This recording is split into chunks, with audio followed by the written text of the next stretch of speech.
네, 안녕하십니까. 지난 시간에는 포괄적으로 헌법의 보호에 대해서 알아봤죠.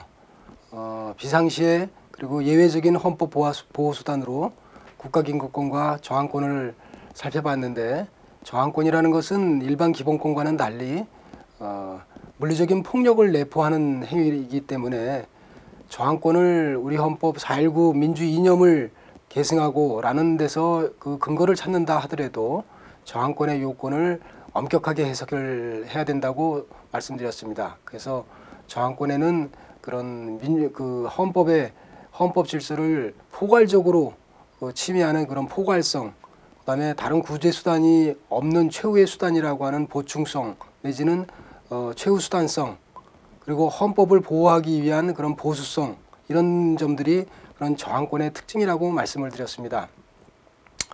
이번 시간에는 국가의 존립 기반 또는 헌법의 적용 범위라고도 얘기를 하는데요. 국가의 그런 헌법의 그런 존립 기반이나 또는 헌법의 그런 이념에 대해서 여러분들이 좀 생소하실 수 있지만은, 예전에 중고등학교 때 사회 시간에 보면은 국가의 3요소 해서 그런 영토와 국민과 주권이라고 들을 수 있죠. 사실은 그 부분에 해당하는 영역입니다. 국가를 이렇게 우리가 첫 시간에도 봤지만 영토와 주권 그리고 국민이라고 하는 3요소로 설명을 하는 것은 굉장히 정적인 시각이고, 또 하나는 이미 국가라는 개념을 전제로 해서 이런 3요소를 설명하는 것이기 때문에 오늘날 국민 자체가 그런 와는 분리된 국가가 있을 수 없다라는 민주국가에서는 이런 고전적인 3요소가 그대로 적용되기가 어렵습니다. 특히나 그런 헌법이라는 것은 이런 3요소 외에 국민이 국가에 대하여 가지는 그런 기본적인 권리, 그리고 이런 헌법이 그래서 고문을 해서는 안 되고 양심의 자유를 보장해야 되고 이런 규범적인 측면이 있기 때문에, 그러나 이런 또 규범적인 측면이 있으면서도 현실은 어떠냐 하면은 우리는 OECD 국가에 속하면서도 2008년도 말에 그런 국제인권기구에서 나온 보고서에 따르면은 남녀 평등과 관련해서는 100위권 밖에 있습니다. 즉 헌법이 대상으로 하는 국가는 규범적인 측면도 있지만 그 헌법이 아무리 남녀 간의 그런 평등권을 규정한다 하더라도 사회 현실적으로 보면은 남녀 불평등이라는 그런 요소가 100위권 전 세계에서 130개 국가 중에서 100위권 밖이다라는 평가에서도 보지만 사회 현실도 고려해야 됩니다. 그래서 국가를 이렇게 정적인 요소로만 볼 수 없다. 그래서 이제 최근에는 헌법학자들 사이에는 국가의 존립 기반으로서 그런 영토와 주권과 그런 국민이라는 요소를 설명하거나, 아예 주권은 그런 국민 주권을 표방하고 있기 때문에 우리 헌법의 기본 이념으로 보면서 헌법이 적용되는 그런 인적인 범위로서의 국민, 그리고 헌법이 적용되는 공간적인 범위로서의 그런 영토, 말을 바꾸면 말하면 영역이죠. 사실은 이런 식으로 분류를 하는 것이 큰 흐름입니다. 그래서 너무 헌법의 존립 기반 또는 이념을 어렵게 생각하시지 말고요. 영토, 주권, 그리고 국민에 대한 설명이다, 이렇게 정리하시면 되겠습니다.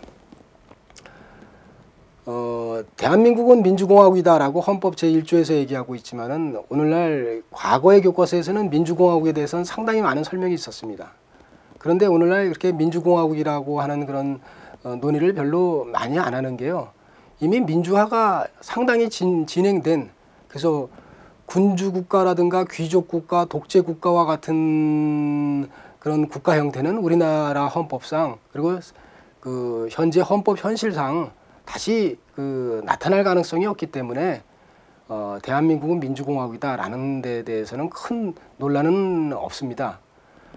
예전에는 주권의 소재지가 어디에 있느냐에 따라서 그것을 국채라고 해서 공화국이냐 귀족국이냐 또는 군주국이냐, 즉 주권이 국민 전체에게 있느냐, 소수에게 있느냐, 한 사람에게 있느냐, 이런 식으로 이 공화국 구분을 공화국이냐 공화국이냐 귀족국이냐 또는 군주국이냐라는 그런 설명을 했었고요. 주권 행사가 민주적이냐 전제적이냐 독재적이냐에 따라서 독재국가, 민주국가 또는 전제국가 이런 식으로 구분을 하기도 했었습니다. 그런데 오늘날 이런 설명은 현실적인 그런 별로 논란의 여지가 없기 때문에 대한민국은 민주공화국이다라는 얘기는 대한민국의 주권은 국민에게 있고 모든 국가 권력의 행사는 바로 국민에 의하여 정당화돼야 된다라는 그 국민 주권의 이념으로 얘기를 하고 있습니다. 그래서 민주공화국이다라는 의미를 현실적으로 찾자면은 독재국가나 또는 전제국가 또는 귀족국가 이런 그 국가 형태를 거부한다라는 의미로 보시면 되겠습니다. 대한민국이라는 국가라는 것은 끊임없이 변해가고 있지만은 이런 우리 헌법이 적용되는 그런 그 범위를 본다면은 헌법은 당연히 대한민국 영토 안에서 그리고 현재 적용이 되고 있는 거죠. 즉 헌법은 시공을 초월해서 보편 타당한 게 아니라 지금 대한민국이라는 그런 영토 안에서 우리에게 적용이 되고 효력을 갖고 있습니다.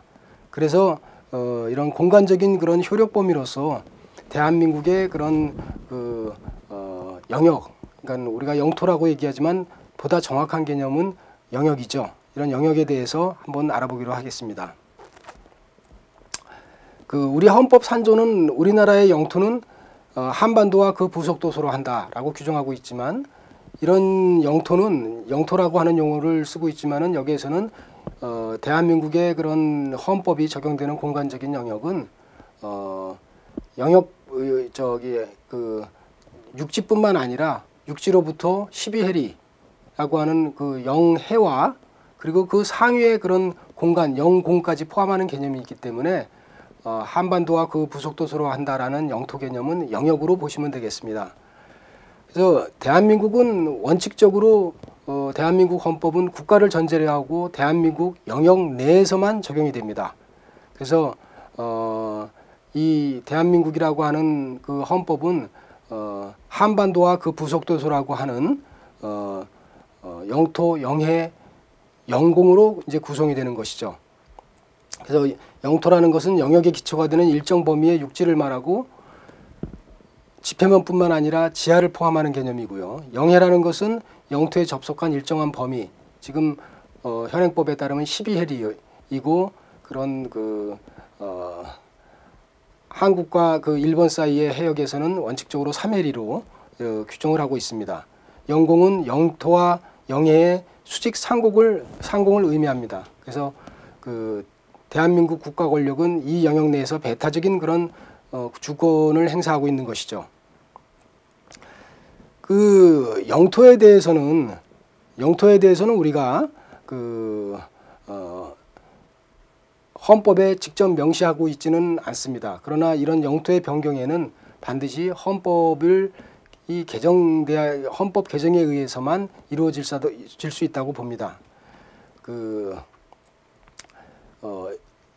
이에 비해서 이제 영해와 같은 경우는 그러니까 영해를 설명하기 전에 말씀드리자면 사실은 영토, 영해 또는 주권, 영토와 영해 또는 이를 포함한 그런 대한민국 영역에 관한 부분이나 국민에 관한 부분이나 이런 주권에 관한 영역은 헌법 사항으로서 헌법이 적용되고 헌법의 존립 기반이 되기 때문에 본질적으로 헌법의 규정을 하고 있었어야 됩니다.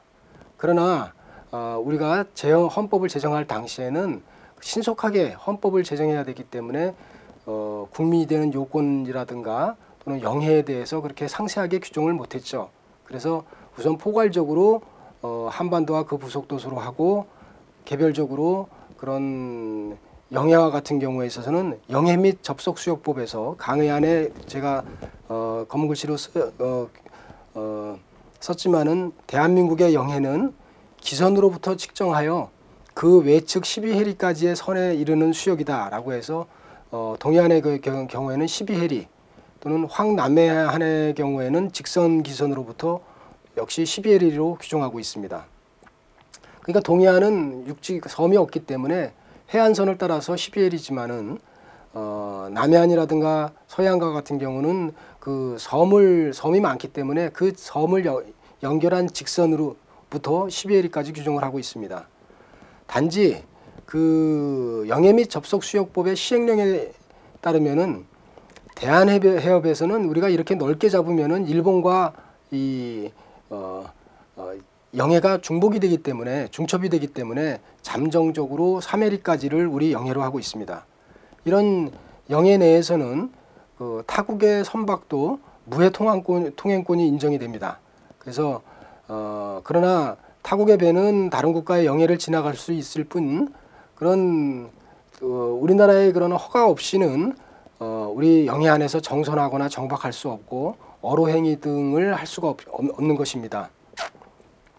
영해에서의 그런 무해 통행권은 인정이 되지만은 그래서 어로행위 등을 할 수 없는 반면에 이런 그 무해 통항권에 대해서는 일반적인 상선이나 화물선에 대해서는 대부분의 국가가 이를 보장을 하고 있습니다. 단지 이제 군함의 경우에는 이제 국가마다 차이가 있지만은 상대방 국가에게 통보하고 통항을 허가받지 않는 한은 영해의 진입을 금지하고 있죠. 그래서 이런 영해와 이제 비슷한 개념으로서 이제 배타적 경제 수역이라는 개념을 쓰는데 이건 여러분들이 특히 국제법 시간에 더 상세하게 배울 수가 있겠지만 배타적 경제 수역이라는 것은 그 기선으로부터 해서 200해리까지 그러나 영해를 포함한 그 바다의 그 부분을 우리가 이 배타적 경제 수역이라고 얘기하고 있습니다. 그래서 이 배타적 경제 수역에서는 이 수역 안에서의 어업 자원과 해적 광물 자원 이런 해적 광물 자원에 대한 탐사나 개발, 보존, 관리 등은 이런 연안국의 독점적인 권리로 인정이 됩니다. 그래서 만약에 외국 어선이 우리 영해 밖에서 고기를 잡는다 하더라도 연안국의 허가를 받아야 되고 이를 얻을 경우에는 납포가 돼서 원칙적으로 벌금을 받게 됩니다. 그래서 이 배타적 경제 수역이라는 것도 삼면이 이 바다로 둘러싸인 우리나라에서는 굉장히 중요한 그런 개념이죠. 그러나 우리가 그 독도 문제가 한일 간의 독도 문제가 불거진 이유 중에 하나는 배타적 경제 어업 수역을 측정하는 기선을 독도로 정하지 않고 울릉도를 기준으로 해서 정했습니다. 왜냐하면은 독도와 같은 경우는 국제법상 이것이 그런 영해를 측정하는 기선이 될 수 있는 섬이냐 아니면 바위, 락이냐 하는 데 있어서는 국제법상의 논란이 있는 걸로 알고 있습니다. 특히 한일 간의 그런 어업 협정과 관해서는 한국과 일본 양 당사자국의 그런 어민들의 그런 그 생존권과 직업의 자유를 최대한 보장을 하려고 하다 보니까 의견의 절충이 필요했었고요. 그래서 이제 울릉도를 기선으로 하면서 독도가 사실은 중간 수역에 포함이 된 것이죠. 그래서 이것은 좀 더 상세하고 좀 깊은 논의가 있어야 될 걸로 생각을 합니다. 이 외에 접속 수역이라는 개념도 있지만은 이것은 접속 수역이라든가 또는 하는 것은 이제 뭐 헌법 시간에는 그렇게 뭐 상세하게 다룰 것은 아니라고 봅니다. 우리가 영토에 관해서는 그러니까 여기서 얘기하는 영역에 관해서는 헌법이 그런 명시적으로 규정을 하고 있지 않지만 이를 변경하려고 할 때는 헌법 개정 절차를 통해서 이제 가능하다고 해야 되겠죠. 물론 여기에서는 우리나라 영토가 지금 조금 넓어졌죠. 그러니까 2008년도 말을 기준으로 해서 10만 킬로 평방미터로 해갖고 예전보다는 조금 넓어졌는데 그건 뭐 새만금 사업이라든가 이런 간척 사업으로 늘어났기 때문에 이런 정도는 이 정도의 그 영토 변경은 헌법 개정은 아니지만은 그러나 할양을 한다든가 영토를 뭐 교환을 한다든가 하는 경우에서는 반드시 헌법 개정 절차를 통해서만 가능하다고 할 것입니다. 헌법재판소는 그런 원칙적으로 그런 영토에 관한 헌법 제3조의 규정에서 원칙적으로는 기본권을 이끌어낼 수 없지만은 그러나 예외적으로는 그런 영토 조항에서부터 기본권 침해를 이유로 한 헌법소원을 인정한 바가 있습니다. 그래서 한일 업 협정과 관련해서 그 헌법소원이 제기된 바 있지만은 그 당사자의 주장이 이유가 없다고 해서 기각 결정이 내려진 바 있습니다. 영토 문제가 나왔을 때, 즉 영역 문제가 나왔을 때 한반도와 그 부속 도서로 한다라고 했을 때 그 남한과 북한의 그런 관계가 문제가 될 수 있습니다.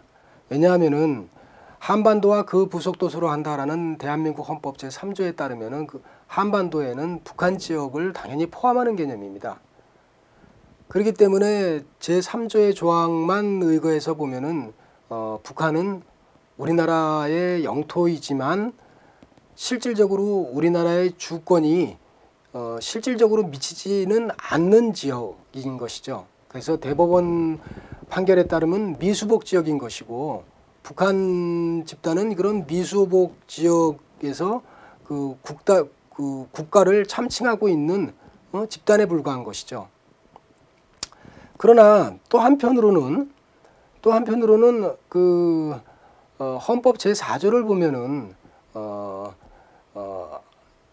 대한민국은 바로 평화통일을 추구를 한다고 해서 이 규정에 따르면은 우리가 평화통일을 이루기 위해서는 북한을 대화와 협상의 당사자로 여겨야 됩니다.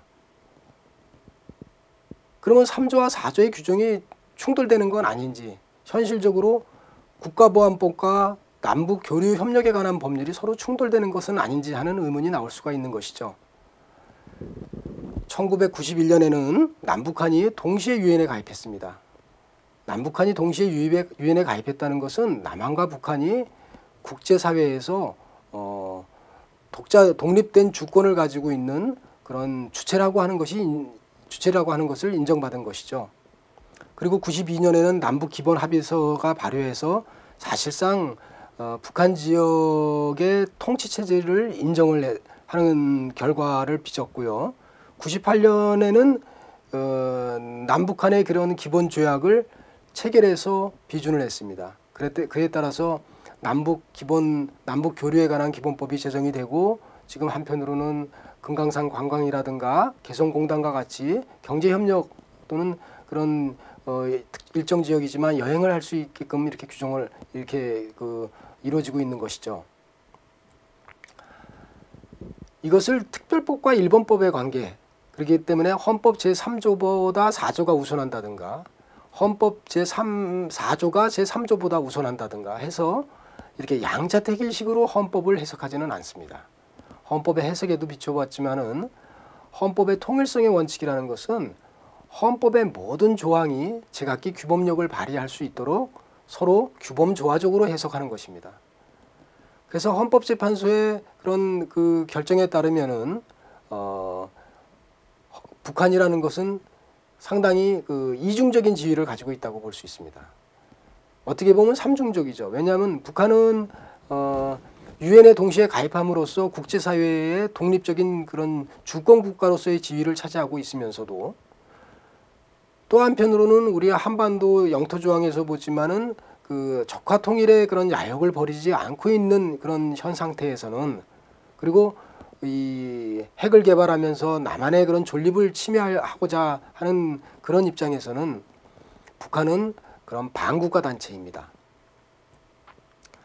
한편으로는 국제법상 주권 국가이지만 우리 그 대한민국의 입장에서 본다면은 반국가 단체인 그런 지위를 가지고 있고요. 그러나 또 한편으로 보면은 이 평화 통일을 우리가 추구해야 된다는 입장에서 보면은 북한은 독립된 그런 통치 체제를 가지고 있는 협상의 대상자입니다. 그래서 상호 그 화합하면서 평화 통일을 이루기 위해서는 남북 간의 기본적인 경제적인, 인적, 문화적, 경제적인 교류를 필요로 하게 되고, 그런 경우에서는 남북 교류에 관한 그 법률이 이제 적용이 되는 것이죠. 그래서 이 헌법재판소에 의하면은 국가보안법과 남북 교류에 관한 그런 기본법이라든가 하는 그런 법률은 서로 그 상충된 내용이 아니다. 남북 기본 합의서와 남북 교류에 관한 기본법과 같은 경우에 이거는 이 북한이 이 적화 통일의 목표를 버리지 않고 도발을 자행하고 있는 입장에서는 반국가 단체로, 그래서 국가보안법이 적용돼야 되고요. 그렇지 않고 평화통일의 당사자로서는 경제적, 인적, 물적 교류가 이루어지고 있다는 것입니다. 그래서 대법원이나 헌법재판소의 견해도 이제 달라져서 국가보안법과 남북 교류 협력에 관한 법률은 상호 충돌하는 게 아니라 상호 충돌 시 충돌하는 것처럼 보이지만 입법 목적과 규제 대상이 다른 그런 규범이라는 것을 헌법재판소는 강조하고 있습니다. 그래서 무력에 의해서 적화 통일을 하려고 하는 그런 북한에 대해서는 국가보안법이, 그렇지 않고 평화통일의 그런 협상 대상자로서는 그 남북교류 협력에 관한 법률이 적용되고, 그렇기 때문에 이 두 규범은 그 상호 충돌한다거나 어느 한 법률이 다른 법률에 우선적으로 적용하는 규범 체계가 아니라는 것이죠. 더 나아가서는 헌법 제3조와 4조가 서로 모순된 내용이 아니라 적용 영역이 다르다는 점입니다. 그래서 북한과 같은 경우에 있어서는 이런 이중적인 지위를 가지고 있다라고 볼 수 있습니다. 이거는 이제 좀 이따 설명을 하겠지만은 사실은 북한의 주민은 대한민국에 들어온 이상은 그 대한민국 국민으로 국민으로 보는 그런 그 인적인 효력 범위, 소위 그 국민의 개념에서도 그대로 이제 이어지게 됩니다. 헌법의 인적인 적용 범위로서는 우리가 그 국민이라고 얘기하고 또는 교과서마다 이제 주민이라고 얘기하지만은 이제 국민이라는 것은 국가에 소속된 개개인의 그런 전체를 의미하죠. 그래서 국민이 되는 요건은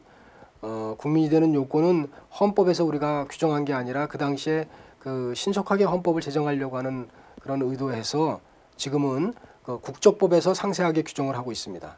그래서 국적법이라에서 얘기하는 국적이라는 것은 국민이 되는 자격, 신분을 의미합니다. 그래서 국민이 되는 자격, 신분은 국적법에 따라서 원칙적으로 이제 출생지주의를 취하고 있는데, 국민이 아닌 자를 우리는 외국인이라고 얘기하죠. 그래서 외국 국적자를 포함해서 무국적자도 사실은 외국인입니다. 그래서 대한민국 국적을 가지지 않은 사람들은 다 외국인인 셈이죠. 그러니까 대한민국 헌법은 대한민국 영역 내에 있는 국민뿐만 아니라 대한민국의 영역에서 살고 있는 외국인에게도 원칙적으로 적용이 됩니다. 그래서 이런 국민이 되는 그런 요건을 국적에서 정하고 있는데, 그런 국적법의 그런 국민이 되는 요건을 한번 살펴보기로 하겠습니다. 그래서 우리 헌법 제2조 1항은 대한민국의 국민이 되는 요건을 법률로 정한다고 규정하고 있고, 그래서 국적에 대한 법정주의, 국적에 대해서는 법률로서 규율한다라고는 국적 법정주의에 따라서 국적 취득과 상실에 관한 자세한 내용을 국적법에 규율하고 있습니다. 이 국적법에 따르면은 대체로 크게 본다면은 그런 출생에 의한 선천적인 취득과 후천적인 취득으로 나눠지는데, 후천적인 취득의 대표적인 사례는 인지와 귀화를 볼 수가 있겠죠. 그래서 우선 출생에 의한 그런 국적 취득은 국가마다 조금 다르지만은 혈통주의, 소위 말해서 속인주의라고 해서 대한민국의 사람을 부모를 두고 태어난 아이는 태어난 곳이 어디든지 간에 대한민국 국적을 취득하게 됩니다. 그래서 미국에서 태어났다 하더라도 또는 독일에서 태어났다 하더라도 그 부모가 대한민국 국적을 가지고 있다면은 그 아이는 대한민국 국적을 취득하게 되는 것이죠. 이와는 달리 우리는 소위 혈통주의 또는 속인주의를 취하고 있지만 출생지주의, 속지주의를 취하고 있는 나라들도 상당히 됩니다. 대표적으로 미국이라든가 영연방 계통들의 그런 국가들은 이런 출생지주의 또는 속지주의를 취하고 있죠. 법무부 조사에 따르면은 2007년도까지 118개국 중에서 한 72개국 정도가 그 혈통주의를 취하고 나머지는 출생지주의를 취하기 때문에 혈통주의를 취하고 있는 국가가 조금 더 많다고 할 수 있습니다. 그래서 혈통주의를 취하고 있으면서도 또한 이것이 부계혈통주의냐 또는 그 양계혈통주의냐에 따라서 차이가 나는데, 태국과 같이 부계혈통주의를 취하고 있는 나라가 있는가 하면은 우리나라와 일본처럼 양계혈통주의를 취하고 있는 나라가 있습니다. 그러니까 남녀가 평등하기 때문에 우리나라도 구국적법에 따르면 원칙적으로 우선 부계혈통주의를 규정하고 있지만, 현재의 국적법에 따르면 부 또는 모가 대한민국 국적을 가지고 있으면은 그 아이는 대한민국 국적을 취득하도록 해서 출생지주의이면서도 부모 양계혈통주의를 취하고 있다고 할 수 있습니다.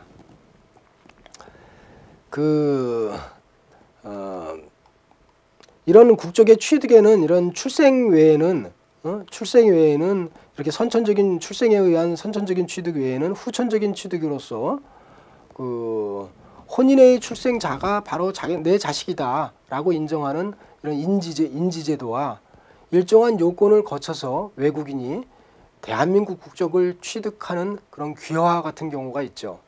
이외에 뭐 국적의 재취득이라든가 귀화하는 사람을 따라서 미성년자가 국적을 취득하는 수반 취득 이런 규정도 있지만은 크게 후천적인 취득의 대표적인 사례는 그 인지와 귀화라고 얘기할 수 있습니다. 그래서 인지의 사례는 그렇게 많지는 않습니다.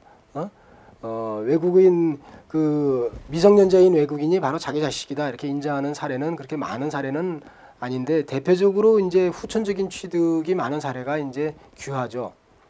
대한민국의 경제력이 나날이 발전해가고 있는 상황에서 이 국적을 대한민국의 국적을 얻으려고 하는 예를 들어서 중국 국적을 가지고 있는 외국인이라든가 동남아시아 사람들이 상당히 또 있습니다. 그랬을 때 이런 귀화는 일정한 요건을 갖춘 사람에 대해서 대한민국의 국적을 취득할 수 있는 길을 열어놓은 규정입니다. 귀화에는 이런 일반 귀화라든가 간이 귀화 이 규정이 있지만은 일반 귀화와는 달리 간이 귀화는 그 요건이 조금 쉽죠. 예를 들어서 대한민국 사람과 결혼한 외국인은 3년 이상 원칙적으로 거주하면은 대한민국 국적을 취득할 수 있는 그런 절차가 있습니다. 그래서 그 상세한 내용은 뭐 그렇게 더 상세한 내용은 국적법에 상세한 규정이 있기 때문에 한번 참고를 하시고요. 국적 중에서 우리나라는 원칙적으로는 그 이중 국적을 인정을 안 하고 있습니다. 예를 들면은 미국에서 태어났다. 그러면 우리나라 국적법에 따르면은 혈통주의, 속인주의이기 때문에 대한민국 국적을 취득하죠. 그러나 미국법에 따르면은 미국은 출생주의를 취하고 있기 때문에 미국 국적을 동시에 가질 수 있습니다. 이런 사람들은 만 22세가 되기 전에 국적을 선택해야 됩니다. 그렇지 않으면 대한민국 국적을 상실하게 되죠. 그리고 그 병역 의무가 있는 자는 원칙적으로 제1국민역에 편입된 지 3개월 안에 두 국적 중에 하나를 취득해야 됩니다. 그렇지 않으면은 병역 의무를 치르고 난 뒤에 또는 병역 면제가 된 뒤에 국적을 이탈할 수 있습니다. 그러니까 그 이중 국적에 대해서는 대한민국과 같이 이렇게 삼면이 바다로 돼 있고 또는 북한과 이렇게 대립돼 있는 이런 상황 속에서는 일반 사람들의 법관정은 이중 국적을 좀 허용하자 이런 의견은 그렇게 많지는 않은 것 같습니다. 특히나 그 이중 국적 취득이 대한민국의 병역 의무를 저버리는 그런 수단으로 악용되는 그런 측면들이 있기 때문에 오히려 국적을 선택하는 경우에 국적을 이탈하는 경우에도 요건을 제1국민역으로 편입된 지 3개월 안에 그리고 그 기간이 지나면은 병역 의무를 치르고 나서 국적을 이탈할 수 있는 그런 규정을 둔 것입니다. 그래서 특히나 그 이중 국적자가 병역 의무를 치르지 않는 경우를 문제가 돼서 지난번에는 국적법을 개정한 그런 조항을 개정을 해서 병역 의무를 치러야지만이 국적 이탈이 가능하도록 규정을 하고 있습니다. 이외에 대한민국 헌법은 대한민국 국민이 바로 존립 근거이기 때문에 외국에서 살고 있다 하더라도 우리는 헌법이 국민을 보호해야 되기 때문에 또한 헌법 규정에 따라서 우리 재국민을 보호해야 될 의무를 규정하고 있죠. 그래서 헌법 제2조 사망은 재국민을 보호할 의무를 명시하고 있고요. 따라서 제3국에 의하여 또는 아프가니스탄의 탈레반에 의해서 납치를 당했다든가 이런 테러의 소말리아 해협에서 납치를 당하는 경우에 있어서도 대한민국 국가는 국민의 생명과 기본권을 보장하기 위하여 노력해야 될 의무를 명시하고 있습니다. 이러한 대한민국의 인적인 효력범위로서의 그런 국적에 관한 내용, 국민이라는 요건을 살펴봤는데요. 과거에 국가의 3요소 했을 때 마지막으로 주권의 개념을 어떻게 잡느냐에 따라서 국가의 3요소라고 해서 국가 형태 안에서 주권을 설명하는 학자들도 있지만 오늘날에는 헌법의 그런 효력 범위에서 영토와 국민을 설명을 하고 그 다음에 헌법의 이념으로서 즉 국민주권이라고 하는 장에서 그런 주권을 설명하는 그런 교과서도 있을 겁니다. 그래서 저는 좀 편의를 도모하기 위해서 헌법의 존립 기반해서 허영 교수님의 교과서대로 영토와 그런 그다음에 국민 외에 주권이라는 개념을 설명을 하는데 이 주권이라는 개념은 국민 주권이라는 개념은 한편으로 국가의 3요소이자 국민 주권은 오늘날 대한민국 헌법이 지향하는 이념이기도 합니다. 그렇기 때문에 우리나라 헌법의 기본 이념이자 또는 국가의 효력 대한민국 헌법의 그런 존립 기반으로서의 주권을 같이 이해하시면 될 것 같습니다. 주권은 쉽게 설명을 하면은 여러분들이 배운 헌법 재정 권력과도 유사한 개념입니다. 그러니까 한 국가의 불가분의 불가양의 최고의 권력이 있다고 가정을 하고 그러한 주권의 소지자가 국민에게 있다라고 명시한 게 우리 헌법 제1조 1항입니다. 대한민국의 주권은 국민에게 있으며 모든 국가 권력은 국민으로부터 나온다.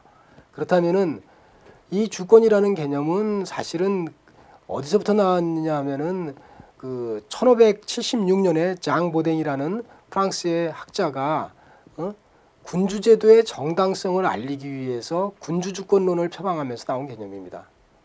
그것이 변형이 돼서 오늘날 국민주권의 그런 이론으로 이 한국 헌법의 그런 한국 헌법의 기본 이념으로 이 국민주권이라는 개념으로 이제 발전이 된 것이죠. 지금에 있어서는 보댕의 그런 주권론은 굉장히 진부한 이론이라고 할 수 있습니다. 그러나 그 당시에는 상당히 진보적이고 또한 혁신적인 이론의 측면도 있습니다. 왜냐하면은 중세 시대의 그런 프랑스어를 비롯한 많은 나라들은 상당히 대외적으로 교황의 권위라든가 신성 로마 제국의 그런 황제에 의해서 프랑스 왕의 권한이 상당히 제한이 됐었거든요.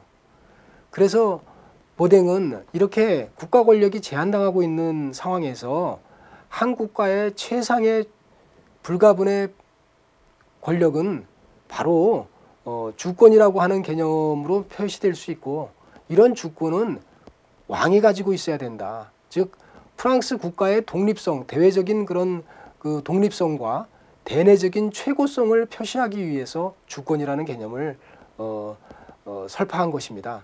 그래서 이것이 근대 시민혁명을 거치면서 이제 국가주권론으로 나오기도 했지만은 이제 점차 19세기 중후반부터는 바로 국민이 주권자다. 이런 개념으로 정리가 된 것이죠. 물론 그러한 국민 주권으로서의 그런 흐름이 나오기 전까지는 이런 국민 주권을 표방하는 이런 선구자적인 그런 선각자들과 많은 그런 일반 백성들의 그런 그 피흘림이 있었던 것이죠. 프랑스 대혁명만 하더라도 그런 신흥 시민 계급과 또는 농민 계층이 주된 그런 그 주체가 돼서 국가의 권력, 특히 왕으로 대표되는 군주의 권력을 제한한 것입니다. 그래서 이 국민주권이라고 하는 개념은 이 근대를 거치면서 점차 정교화되기 시작한 것이죠. 여기서 여러분들한테 헌법 이론적으로 상당히 까다롭지만은 그러나 우리가 이 국민주권이라는 개념 속에서는 크게 좀 구분을 해야 될 그런 요소가 있는데요. 그게 뭐냐 하면은 우리가 많은 그 국가에서 인민민주주의 공화국이라고 하는 말을 쓰듯이 국민주권과 인민주권을 헌법에서는 구분을 하고 있습니다. 또한 이런 구분 방법은 현실적으로 직접민주주의를 우선적으로 채택하고 있느냐, 형식적으로나마, 아니면은 대의민주주의, 즉 간접민주주의를 취하고 있느냐 하는 그런 차이에서도 나타납니다. 인민주권이라고 했을 때는 주권자가 현실적인 유권자 개개인을 의미하는 개념이 됩니다. 소위 그 불어로 빼뿔주권이라고 하는데 빼뿔과 나시용의 그런 차이가 이 빼뿔이라고 했을 땐 영어의 people, 즉 현실적인 구체적인 개개인을 의미합니다. 주권자는 현실적으로 주권을 행사하는 유권자 총체이기 때문에 이런 주권은 유권자는 n분의 1의 주권을 가지고 있다는 것이죠. 그러니까 이런 주권은 불가분의, 그러니까 모든 국민들이 그 n분의 1만큼 가지고 있으면서 이건 남한테 넘겨줄 수 없고, 남한테 넘겨줄 수 없으니까 직접 국가 공권력을 행사할 수 있다 이거죠. 그러다 보니까는 이런 인민주권은 모든 그런 국가 의사결정을 국민이 현실적인 유권자가 해야 된다라는 직접민주제, 즉 국민발안, 국민소환, 국민투표와 같은 이런 직접민주제를 주장하게 됩니다. 이런 인민주권의 또 하나의 특징은 인민이 현실적인 유권자가 최상의 권력이기 때문에 이런 유권자의 권력을 나눈다는 권력분립의 원칙이라는 것은 인정할 수가 없습니다. 권력 융화, 오히려 권력을 집중하는 이런 그런 요소를 담고 있는 것이죠. 이에 비해서 국민주권, 나시용 주권이라고 하는 이런 국민주권이라고 하는 것은 이 국민은 현실적인 개념이 아닙니다. 만든 개념입니다. 그래서 국민이라고 했을 때 이때의 국민은 현실적인 유권자가 아니라 현실적인 유권자를 포함해서 전체로서의 국민을 의미합니다. 그 전체로서의 국민에는 아직 태어나지 않은 우리 후손도 포함하는 개념입니다. 그러면 그럼 국민이 주권을 가지고 있는데 그럼 국민이 어떻게 주권을 행사할 것이냐? 전체 국민을 위한 주권을 어떻게 행사할 것이냐 할 때 국민 주권을 주장하는 사람들은 그렇게 행사를 하지 못하니까 국민 전체의 이익을 위한 대의기관이 있어야 된다는 거죠. 그리고 유권자는 국민 전체의 이익이 되게끔 그런 그 대의기관만 구성하면 되고 그 대의기관이 국민 전체의 이익이 되게끔 국가 의사를 결정을 해야 된다. 그러면 이런 국민주권 이론은 간접민주주의, 대의민주주의를 주장하는 견해로 이어지게 됩니다. 그래서 이런 대의민주주의에 따르면은 국가의 중요한 의사결정은 서로 상충하는 이익을 고려해서 국민이 유권자가 지금 선출한 그 국회에서 의사결정을 하고 헌법과 법률에 따라서 독임제 대의기관인 대통령이 그러한 헌법과 법률을 집행을 해라. 그리고 이런 대의기관, 합의제 대의기관인 국회와 독임제 대의기관인 그런 대통령이 서로 헌법재판소와 대법관 임명에 서로 통제하고 협력을 해서 헌법재판소 재판관과 대법관 그리고 중앙선거관리위원이라는 국가기관의 구성원을 임명을 하라는 거죠. 프랑스 대혁명 당시에 혁명의 주체 세력은 누구였느냐 하면은 사실은 신흥 시민 계급이었거든요. 왕의 권한을 제한시키는 데 성공을 한 신흥 시민 계급의 입장에서는 글을 모르고 재산세도 내지 않는 그리고 재산도 없는 이런 노동자 농민에게까지 투표권을 주어서는 아니 된다고 봤습니다. 그러다 보니까 투표할 수 있는 사람은 일정하게 재산을 가지고 있고 그리고 배운 사람으로서 능력이 있는 소수에게만 국한되고 이런 소수들이 바로 국민 전체를 위하여 활동하면 된다고 봤죠. 그래서 국민주권은 역사적으로 보면은 사실은 제한선거제도와 연결이 된 채 진행이 됐습니다.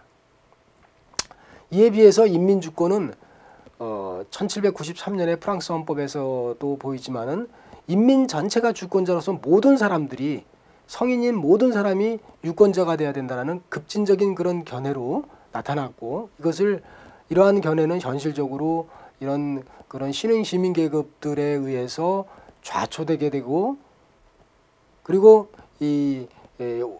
지금과 같이 그런 대의 제도를 이제 변형된 원초적으로는 제한선거 하에서 대의기관을 구성하게 된 것이죠. 그러다가 이것이 19세기 전체 20세기에 걸쳐서 국민들의 선거 참여, 선거의 그런 국정회의 참정권을 주장하면서 참정권이 국민 전체로 현재 확대된 것이죠. 그래서 남녀 간의 그런 동등한 그런 선거권과 같은 경우는 20세기에나 들어와서 비로소 이제 수립이 된 것입니다. 역사적으로 이런 길을 걸어왔지만은 오늘날 우리 헌법은 원칙적으로는 소위 국민주권 이론에 따라서 대의민주주의를 원칙으로 하고 단지 헌법 개정과 그리고 이 헌법 72조의 정책국민투표라는 이런 예외적인 두 가지 조항에서만 국민들이 직접 의사결정을 하는 국민투표를 인정하고 있고요. 원칙적으로는 주기적인 선거를 통해서 대통령과 국회 그리고 대통령과 국회의 그런 협력하에서 다른 국가기관을 구성하도록 되어 있습니다. 그래서 대의민주주의를 원칙으로 하면서 직접민주주의를 부분적으로 도입하고 있는 것이죠. 국민주권과 인민주권에 관한 논쟁은 상당히 구시대적인 것이라고도 평가를 받고 있습니다. 오늘날 이런 국민주권은 어떤 위상을 지니고 있느냐면 단지 역사적인 산물이 아니라 대한민국 헌법이 지향하는 이념이라고 얘기를 하고 있습니다. 왜냐? 대한민국의 주권은 국민에게 있다는 것은 우리 헌법의 정당성이 근거라는 것이죠. 그러나 그것이 구체적으로 국민이 직접 모든 의사결정을 해야 된다는 것은 아닙니다. 또 현실적으로 직접 의사결정을 하기에는 너무 광대한 영토와 너무 많은 사람들이 존재합니다. 그리고 이렇게 현대사회처럼 복잡한 그런 고도의 산업사회 속에서는 일반 국민들이 상세한 내용까지 결정을 할 수가 없습니다. 또한. 그래서 오늘날은 국민주권은 국민이 주권자이기 때문에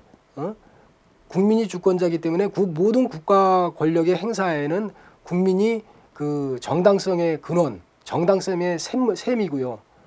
모든 국가 권력의 행사는 국민에게 정당성의 근거가 있는 듯이 행사가 돼야 된다라는 데 의미가 있다는 것이죠. 그래서 이런 국민주권을 구체적으로 어떻게 구현을 하느냐 하는 것은 헌법의 나머지 규정을 유기적으로 보면서 해석을 해야 된다는 것입니다.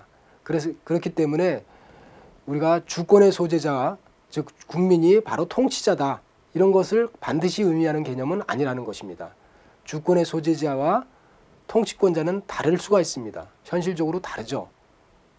국민 중에서 선출이 된 대통령과 국회의원이 소위 말해서 그 구체적인 국가 권력에 관한 권한을 가지고 행사하고 있습니다. 그래서 그 우리 헌법의 그런 기본 골격은 국민주권이라고 하는 이념을 우리 헌법이 우리 헌법의 정당성의 근거로서 표시하고 있고, 이런 국민주권을 어떤 식으로 구체화시킬 것인가 했을 때 특히 통치 형태의 기본 원리로서는 민주주의를, 그리고 국가 활동과 기능의 기본 원리로서는 법치국가 원리를, 그리고 국가의 목적상의 그런 기본 원리로는 사회국가 원리를, 이런 세 가지 기본 원리가 한국 헌법의 기본 원리로 국민주권을 실현하기 위한 기본 원리라고 할 수 있습니다. 그리고 헌법재판소에 의해서 사후에 다시 나타난 그런 헌법의 중요한 기본 원리 중에 하나가 문화국가이지만, 문화국가 원리를 크게 사회국가 원리에 포함시키는 학자들도 있고, 문화국가 원리가 헌법의 기본 원리라고 하지만은 실제로 앞에 있는 세 가지 원리만큼 그렇게 비중이 있는 원리는 아니라고 봅니다. 그래서 문화국가 원리까지 포함을 해서 이런 헌법의 네 가지 원리가 바로 국민의 그런 주권을 실현하는 원리이고, 이런 네 가지 원리에서 이 원리가 서로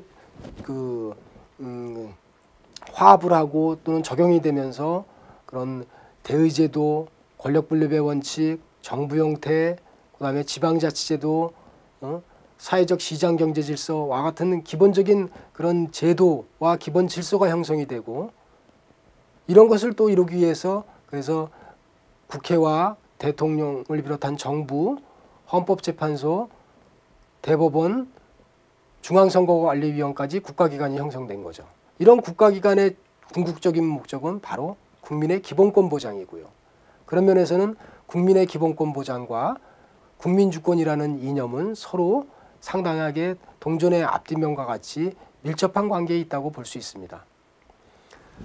다음 시간에는 구체적으로 우리가 법치국가 원리부터 해서 한국 헌법의 그런 기본 이념인 국민주권 이념을 실현시키기 위한 한국 헌법의 기본 원리인 법치국가, 민주주의, 사회국가, 문화국가 원리를 차례대로 알아보도록 하겠습니다. 감사합니다.